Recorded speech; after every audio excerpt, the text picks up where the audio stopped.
papa. Joyce kandi noneho ufitiye ikibazo ra?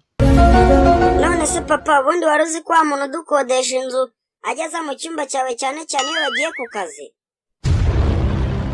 Umva nawe ra, none se uko ntabashe kureba amashanyarazi tuyishyura ukwezi gutahara?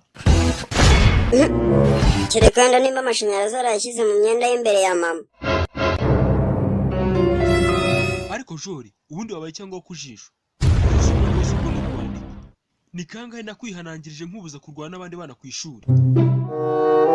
Ariko papa rwose urebye amakosa saa yanjye.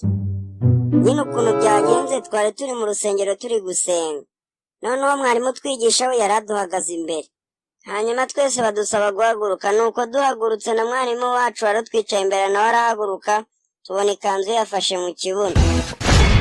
Nuko ngewe nk'umwana ugiye ikinyabupfura rero nigira imbere ndayimukurira nyikuramo. Hahiye koko. Niko nawe rero yahindukiraga mu bitaro cy'imitangagara. Ugize ngo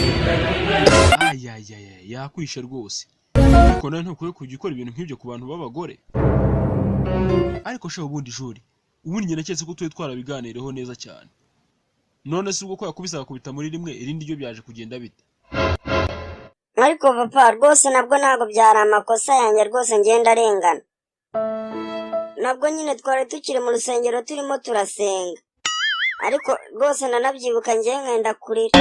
Nuko badusabye kongera guhaguruka. Nuko mwarimu wacu nawe ahagurutse nanone tubona ikanzu yongeye ifata mu kibuno. Nuko umwana twigana bita Ruwi twari twicaranye rero abibonye yigira imbere arayikurura ayikuramo. Noneho ngiye kubera ko nzi ko atabikunda ari nabyo yari yankubitiye rero. hahiye koko. Ngiye nigira imbere rwose ndongera ndayisunika nyisubizamo.